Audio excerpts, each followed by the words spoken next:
오늘은 레위기 네 번째 시간이고요. 4장 1절에서 5장 13절까지 말씀을 가지고 예배란 무엇인가 속죄제라는 제목으로 하나님 말씀 전하도록 하겠습니다.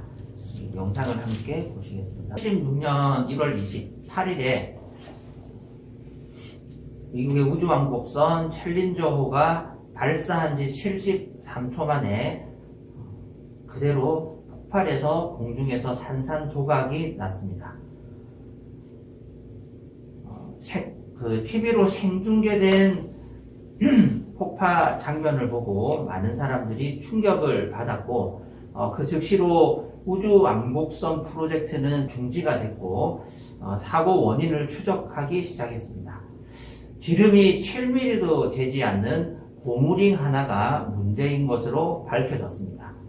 추운 날씨에 고무가 얼어붙어서 탄성을 잃었고, 그 미세한 틈으로 고온의 가스가 유입이 되면서 그것이 대형 폭발의 인화제가 되었다라는 것이 나사의 조사 결과였고요.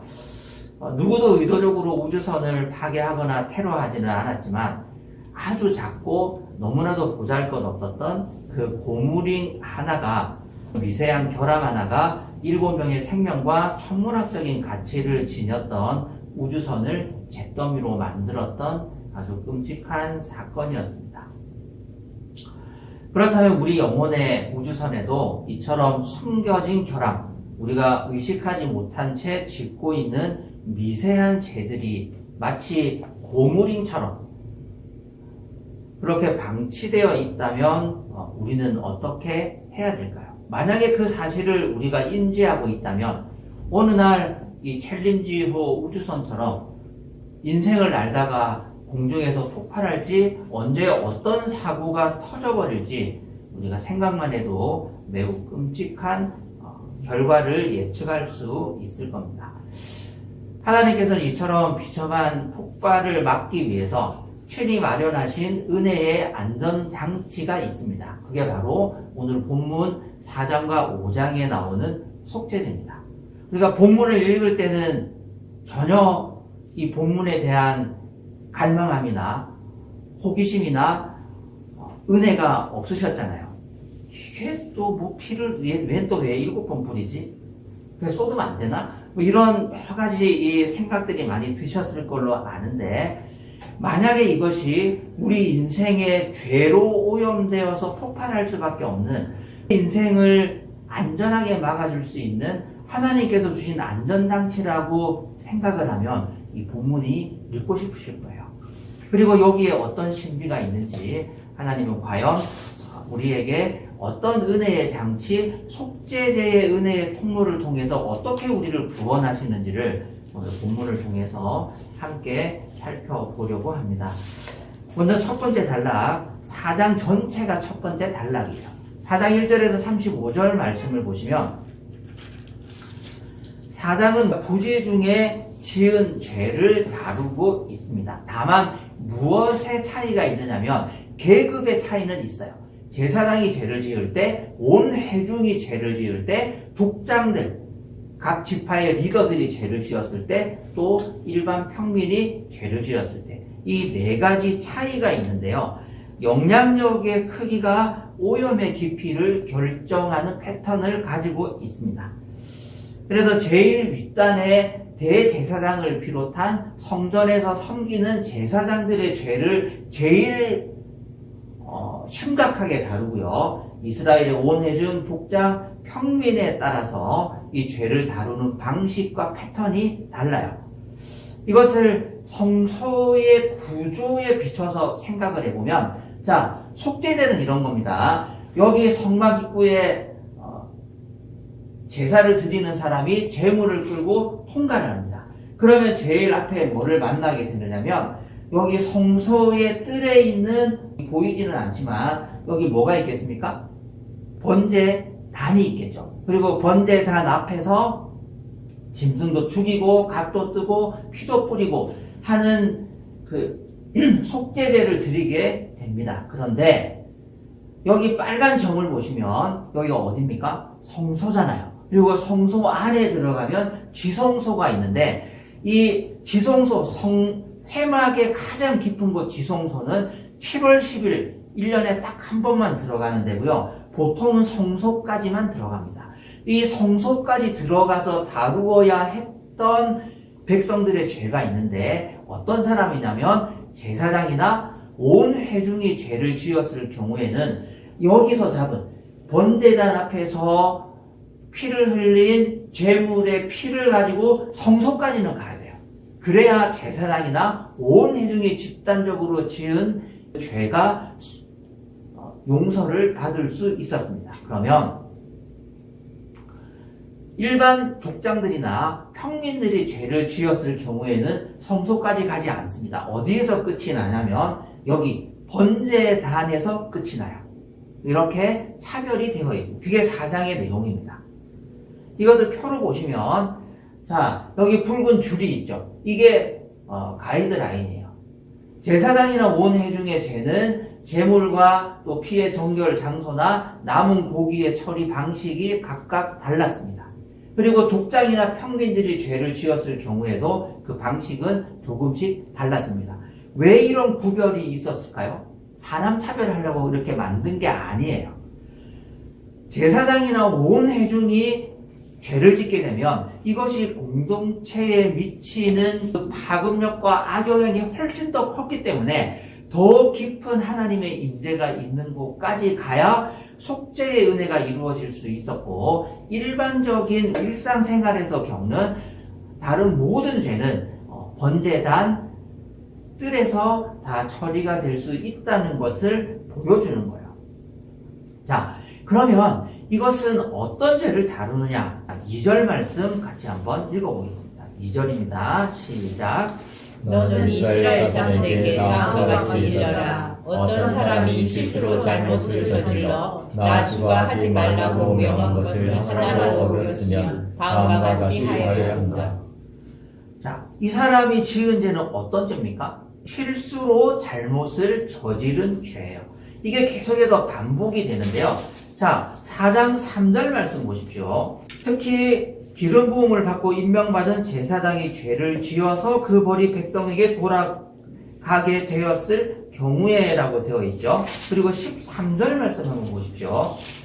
이스라엘 온 회중이 실수로 함께 책임을 져야 할 잘못을 저지르면 역시 이 본문에서도 이 죄는 고의적인 겁니까? 실수입니까? 실수죠. 그리고 22절 말씀 한번 보실까요? 족장들의 죄를 다루는데요. 최고 통치자가 어떻게 해요? 실수로 나 주 하나님이 하지 말라고 명한 것을 하나라도 어기는 경우예요. 27절 말씀 한번 보십시다. 일반 평민 가운데서 한 사람이 어떻게 해요? 실수로 나 주가 하지 말라고 명한 것 가운데 하나라도 어기게 되면 이런 패턴이에요. 그러니까 4장 전체 이 속죄죄에서 다루는 죄는 어떤 죄입니까? 알고 지은 죄입니까? 모르고 지은 죄입니까? 모르고 지은 죄죠. 고의로 지은 죄입니까? 실수로 지은 죄입니까? 실수로 지은 죄예요. 자, 그러면 여기서 본문을 잠시만 벗어나서 우회로로 한번 빠져보겠습니다. 모르고 지은 죄의 반대말은 뭘까요? 알고 지은 죄잖아요. 어떻게 그렇게 잘 아십니까? 우리 다 경험이 있기 때문에 그렇지 않겠습니까? 개역 개정에서는 수정이 많이 됐는데요. 여러분 옛날부터 신앙생활 하신 분들은 짐짓 범한 죄라고 혹시 듣거나 읽어보셨을 거예요. 다 들어보셨죠? 짐짓 범한 죄. 짐짓 범한 죄가 무슨 죄입니까? 짐짓 범한 죄가 도대체 뭘까요? 소설책이나 일상생활을 할 때 이 단어 많이 씁니다. 예를 들면 이런 문장이 있죠. 그는 속으로 당황했지만 짐짓 태어난 척하며 차를 마셨다. 개념이 감이 오십니까? 그는 그 사람을 알아보았으나 짐짓 모르는 체하며 고개를 돌렸다. 이게 우리의 일상생활에서는 자주 쓰는 거예요. 알면서도 일부러 모르는 척, 아는데도 일부러 아는 척. 그게 짐짓 어떤 행동을 하는 거예요. 그런데 이것이 한글로 성경을 번역할 때 그대로 죄라는 명사 앞에 붙은 거예요. 짐짓 범한 죄라는 것은 알면서도 고의로 범한 죄가 바로 짐짓 범한 죄입니다. 영어로 번역할 때는 simply라고 번역을 해요. 영어 훨씬 낫죠? 의도가 가득 찬 거예요. 죄를 지으려는 의도와 목적을 가지고 그냥 들이받은 겁니다. 자, 운전을 잘 못합니다. 그래서 실수로 뒤에서 콕하고 차를 박은 거라 열이 받았어요. 네가 끼어들기를 해? 맛 좀 봐라. 풀 악셀을 밟아서 들이받은 거라. 어떤 놈이 더 나쁩니까? 뒤에 놈이 진짜 때려 죽일 놈이잖아요. 아니, 끼어들기 했다, 새치기 했다고 풀 악셀로 뒤를 들이받아? 이게 짐짓 범한 죄예요. 이게 고의로 한 죄입니다. 반면에 실수로 운전 미숙으로 브레이크 감이 없어가지고 뒷 범퍼를 콕 했다. 이것은 굉장히 정상 참작을 해줄 수 있는 여지가 많은 거죠. 자, 다윗과 밧세바의 간음 사건이 터졌을 때 나단의 지적을 받은 다윗이 뭐라고 이야기하냐면 시편 51편 16절을 보시면 주께서는 제사를 기뻐하지 아니하시나니 그렇지 아니하면 내가 드렸을 것이라 주는 번제를 기뻐하지 아니하시나이다. 여러분 이게 이 말씀이 이해가 되십니까? 이게 말이 됩니까 이게? 하나님이 제사를 기뻐하지 않으시나요? 하나님 제사를 굉장히 좋아하십니다. 하나님 번제를 진짜 좋아하세요. 하나님 속죄와 모든 제사를 기뻐 흠양하시는 하나님이십니다. 자, 나단이 와서 왕이시여 당신이 간음했습니다라고 지적을 했습니다. 그 말을 들은 다윗이 어떻게 해야 됩니까? 당장에 황소를 끌고 가서 번제를 드리고 속죄제를 드리면서 제사를 드려야죠. 하나님 제사를 얼마나 기뻐하시는데요. 그런데 왜 시편 51편 16절에서는 주께서는 제사를 기뻐하지 아니하시나니 그렇지 아니하시면 내가 번제도 드리고 속죄제도 드리고 왕이니까 소 한 마리가 아니고 100마리 1000마리라도 드려야죠. 하나님 기뻐하시는데요. 그런데 왜 다윗은 주는 제사를 기뻐하지 않으신다라고 했을까요? 레위기 말씀 이 속죄의 맥락을 우리가 모르고 시편을 읽으면 이 말씀이 이해가 안 되는 거예요. 그냥 우리 덮어놓고 성경을 읽기 때문에 이 말씀 읽어도 다 은혜 받잖아요. 예.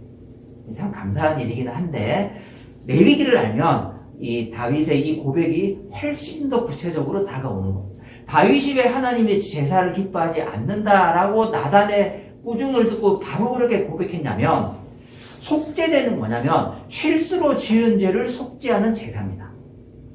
고의적으로 알고도 들이받은 것, 알고도 뒤에서 엑셀을 밟은 것, 알고도 간음한 것은 이 용서가 안 되는 거예요. 다윗이 그것을 알았습니다. 그래서 하나님이 제사를 기뻐하지 않으신다.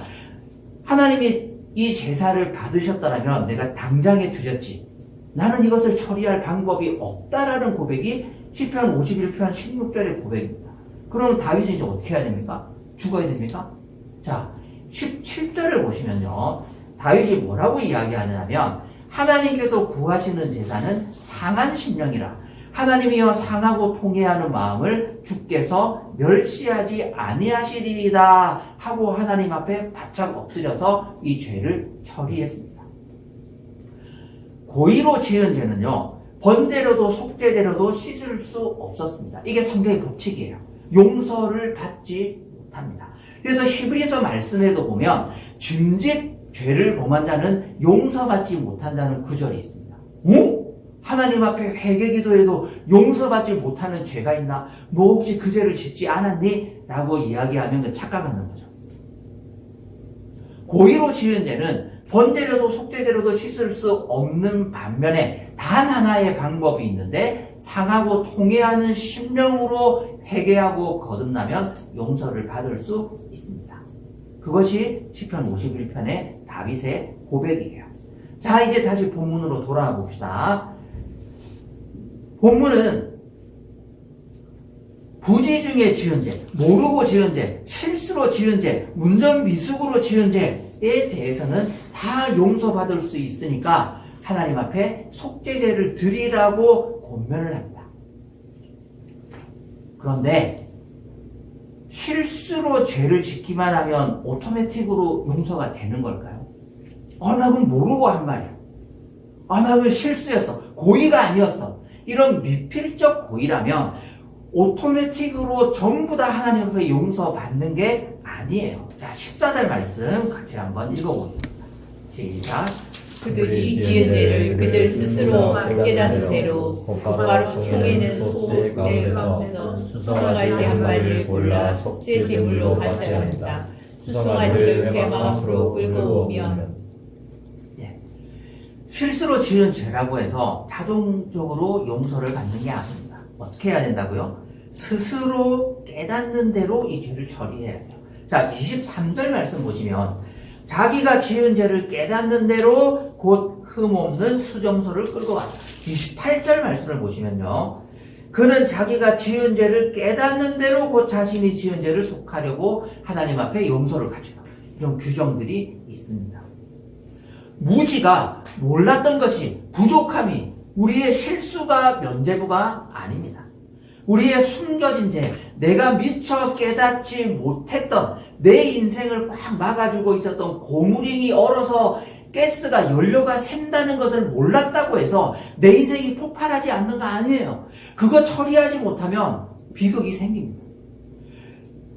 내 인생의 연료가 자꾸 셉니다. 내 인생을 꽉 막아주고 있던 그 고무링이 하자가 생겨서 내 인생에 심각한 문제가, 심각한 죄가 생기기 시작했어요. 그렇다고 해서 자동적으로 그 문제가 해결되지는 않는다는 겁니다. 숨겨진 죄, 깨닫지 못한 죄, 실수로 지은 죄가 용서받기 위해서는 반드시 성령의 조명하심과 말씀의 빛 아래서 내가 어떤 죄를 짓고 있는지, 내가 어떤 연약함이 있는지, 내가 어떤 사람인지를 반드시 깨달아야 합니다. 그리고 하나님 앞에서 우리의 입술을 열어서 그 죄를 구체적으로 고백하고 기도해야 합니다. 그리고 죄물을 끌고 가서 하나님 앞에 예배할 때 비로소 그 문제가 해결되는 겁니다. 우리의 둔감했던 영적인 감각이 예민해져서 내 안에 숨겨진 고무링의 미세한 균열을 발견하고 정직하게 하나님 앞에 고백할 수 있는 것, 그것이 바로 속죄와 회복의 첫걸음입니다. 그래서 신앙이 깊어진다는 말을 다른 말로 하면 겸손해지는 겁니다.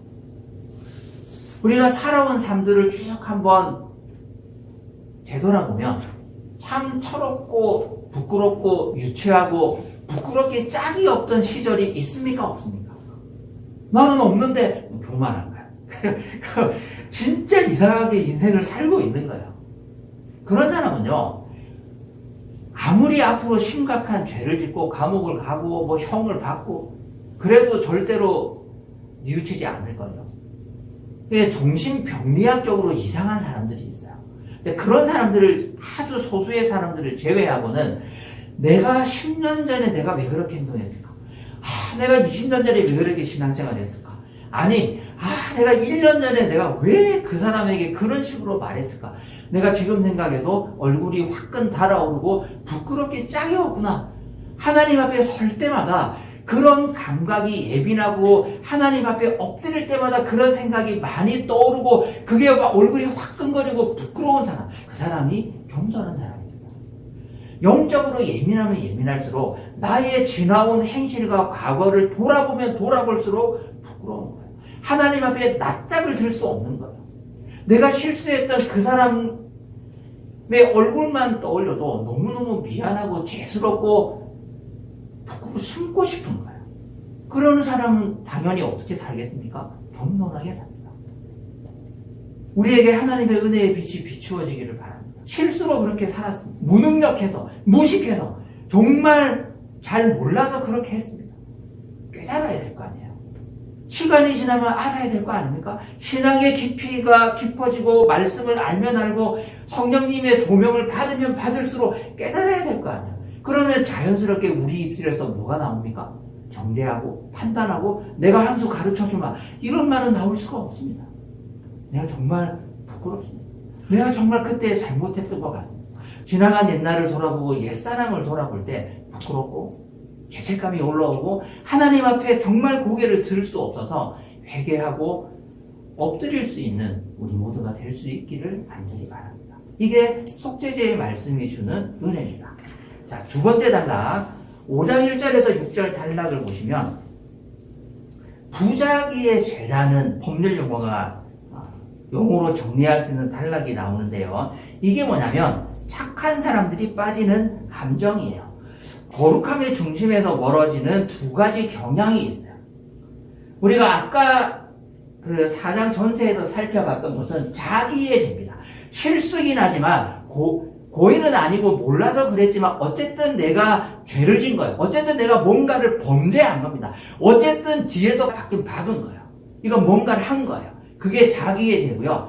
5장 1절에서 6절에서 나오는 죄는 뭐냐면 부자기의 죄예요. 뭔가를 안 한 겁니다. 이것도 죄입니다. 그래서 선을 넘는 행위는 자기의 죄고 이게 4장에서 살펴봤던 거고요. 5장에 오면 부자기의 죄가 있는데 눈을 감거나 입을 닫거나 손을 쓰지 않거나 하는 마땅히 뭔가를 해야 되는데 모른 척하거나 적극적인 액션을 취하지 않고 은근슬쩍 넘어가는 이 모든 것도 죄라고 5장에서 샘플을 제시하고 있는 거예요. 자, 5장 1절 말씀 같이 한번 읽어보실까요? 1절입니다. 시작. 누구든지 증인 선서를 하고 증인이 되어서 자기가 본 것이나 알고 있는 것을 사실대로 주장하지 않으면 죄가 되고 그는 거기에 대하여 책임을 져야 한다. 이게 구체적으로 네 가지가 6절까지 있는데요. 이걸 다 읽어보진 않겠지만 크게 보면 1절에 증언을 회피하는 죄가 있고 2절에 보면 동물의 사체를 어떤 사람이 이 고양이가 로드킬을 당했네 하고 자기가 알았는데 안 치우고 그냥 간 거예요. 그 죄입니다.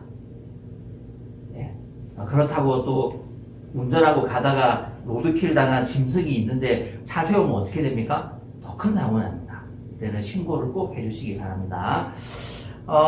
그리고 3절을 보시면 이 사람의 이 정결법이 있는데 이것을 방치하고 그냥 적극적으로 정결하게 정결법을 시행하지 않은 것. 그리고 4절 말씀을 보시면 하나님 앞에 경솔하게 맹세하고 까먹은 거예요. 내가 그런 말도 했었어? 이것도 부자기의 죄가 되는 겁니다. 5장 1절에서 6절을 요약하면 여기 앞에 있는 표입니다. 우리는 종종 적극적으로 악을 행하거나 실수가 됐든 고의가 됐든 어떤 사고가 생기면 그것을 죄라고 생각합니다. 나는 남을 때리지도 않았고 사기치지도 않았고 가늠하지도 않았으니 나 정도면 착한 거 아니야? 교회 가서도 뭘 해결해야 되냐? 죄를 짜내자. 그런 마인드로 살지 말자는 거죠.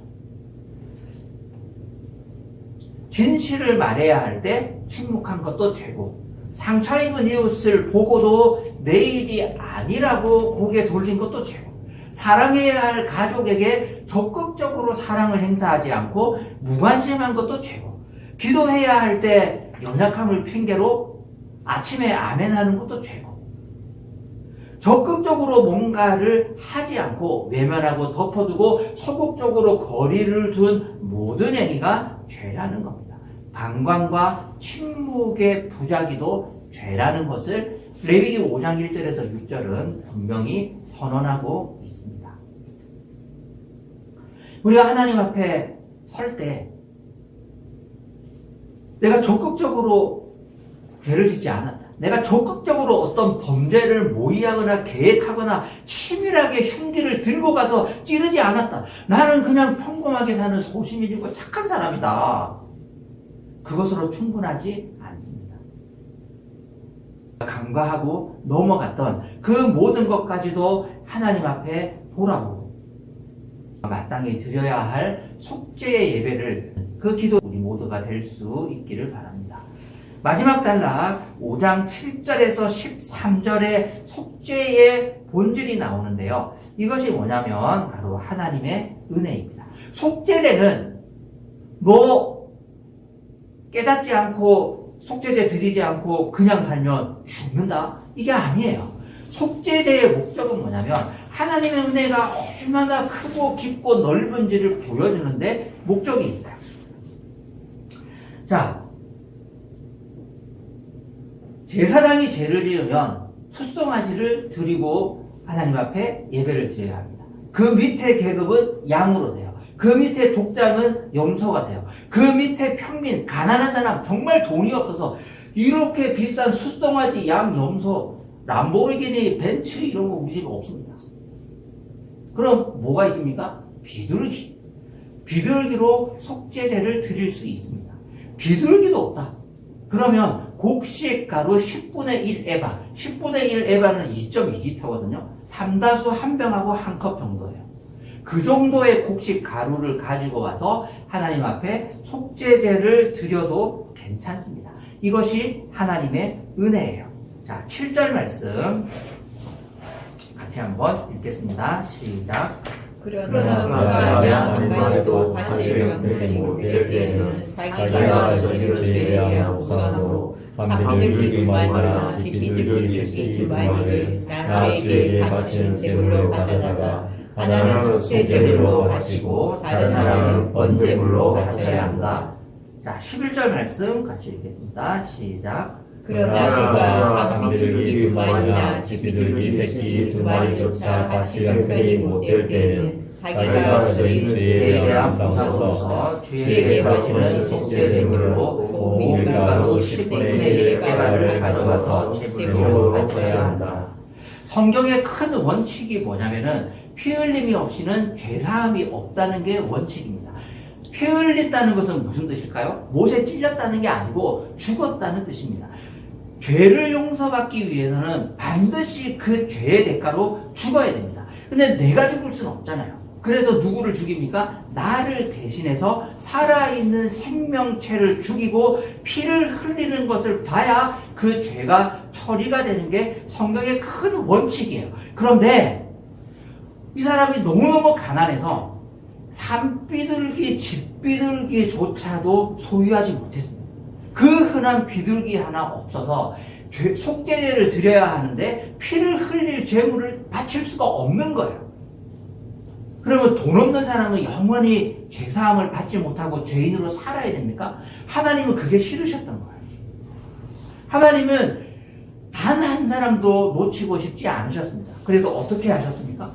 야, 비둘기도 없어. 야, 산에 가서 비둘기를 잡아올 체력도 안 돼? 그러면 곡식 가루 2.2리터를 바쳐라. 10분의 1 에바를 바쳐라. 그것으로 피 흘리지는 않았지만 내가 너무 너를 용서해 주고 싶으니까 피 흘린 것으로 간주하겠다. 이게 속죄의 본질입니다. 속죄의 본질은 무엇이냐?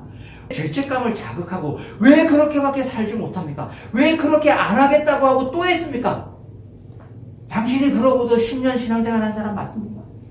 당신이 그러고도 집사 맞습니까? 당신이 그러고도 목사 맞습니까? 사람을 치고 찌르고 정죄하려고 속죄제가 있는 게 아닙니다. 소가 없으면 양이 없으면 염소가 없으면 비둘기도 없어? 진짜 없어? 피 흘리지는 못하지만 곡식 가루로 피 흘림을 대체하자. 내가 인정해 줄게. 이게 속죄의 본질입니다. 하나님의 마음은 어떤 마음이에요? 어떻게든 용서를 해주고 싶은 거예요. 꼬치꼬치 따지고 처리되지 않은 것 계속 들추어내고 불편하게 하고 죄책감을 자극하는 게 속죄제가 아니에요. 어떻게든 해결하고 싶어서 어떻게든 용서해주고 싶어서 고운 가루 2.2리터의 붉은색이 어디에 있습니까? 다 흰색이지. 허여 멀건한 밀가루 아닙니까? 그럼에도 불구하고 피 흘린 것으로 눈 감아주겠다는 거예요. 이것이 속죄의 본질입니다.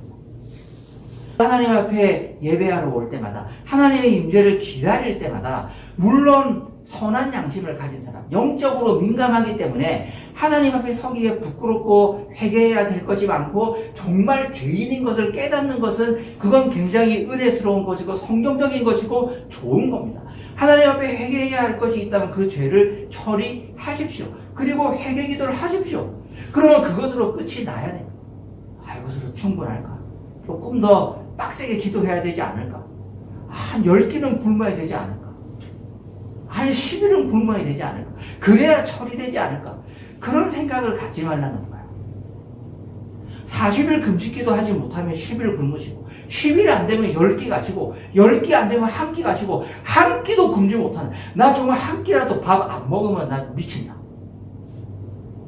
그러면 비타민이라도 드시고 기도하십시오. 그게 하나님의 마음인 거예요. 그게 우리를 용서해 주시고 우리와 화목해 지내고 싶고 우리를 품어주고 싶으시는 우리 하나님의 넓은 마음입니다. 고의로 지은 죄는 용서받을 방법이 없습니다. 그래서 다윗이 시편 51편 16절에 하나님은 내가 드리는 제사를 기뻐하지 않으셔. 나는 이제 속죄되려도 번제되려도 용서받을 수 있는 길이 막혔어. 하지만 곧바로 17절에 뭐라고 고백했다고요? 상하고 통회하는 제사, 상하고 통회하는 심령을 주께서 멸시치 않으신다. 멸시한다는 말은 뭐예요? 미워한다는 거잖아요. 그 사고 치고도 하나님 나를 안 미워해? 세상 모든 사람이 너를 미워한다 이 말. 그럼에도 불구하고 하나님은 나를 미워하시지 않을 것이라는 마음의 확신이 있었어요. 그것이 다윗의 위대함입니다. 위대한 복음의 본질이에요. 우리가 믿는 신앙의 본질이 바로 이것입니다. 내가 고의로도 죄를 짓고 내가 너무 연약해서 반복해서 죄를 짓고 내가 정말 해결되지 않는 연약함이 내 안에 많이 있다. 하지만 이 상하고 통회하는 심령을 하나님께서 미워하지 않으실 것이라는 확신이 있기를 간절히 바랍니다. 57초 만에 폭발했던 챌린지호를 설계했던 한 엔지니어가 있었습니다.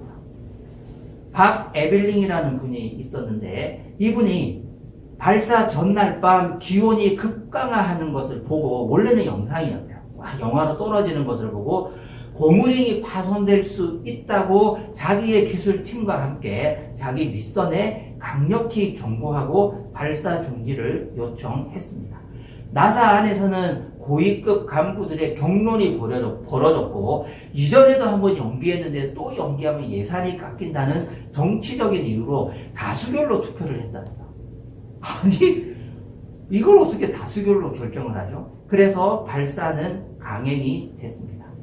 폭발 사고 이후에 에벨링은 자신이 속한 조직의 결함을 끝내 막아내지 못했다는 죄책감에 빠져서 사표를 내고 무려 30년이 넘는 세월 동안 심한 우울증과 고통 속에서 스스로를 정죄하면서 살았습니다. 그러던 아까 영상에 보셨던 참사 30주년이 되던 해 그가 한 언론과 인터뷰를 했고 이 사연이 방송을 탔습니다. 함께 근무했던 또는 후배들 수백 명의 동료 직원과 엔지니어들이 또는 이름 모르는 대중들이 그에게 편지를 보내기 시작했습니다. 당신은 당신의 직급에서 할 수 있는 최선을 다했습니다. 당신이 인지하고 경고했던 그 진실이 맞았습니다. 이제 그만 스스로를 향한 정죄를 멈추고 짐을 내려놓아 주세요. 우리 미국이 잘못했습니다. 그 이듬해 봄 평온한 얼굴로 그는 세상을 떠날 수 있었습니다. 30년의 감옥에서 많은 사람들의 용서와 자비가 그를 감옥에서 해방시킬 수 있었습니다. 우리 하나님의 완전한 용서는 어떻겠습니까? 우리의 과거가 우리의 발목을 더 이상 붙잡지 않았으면 좋겠습니다.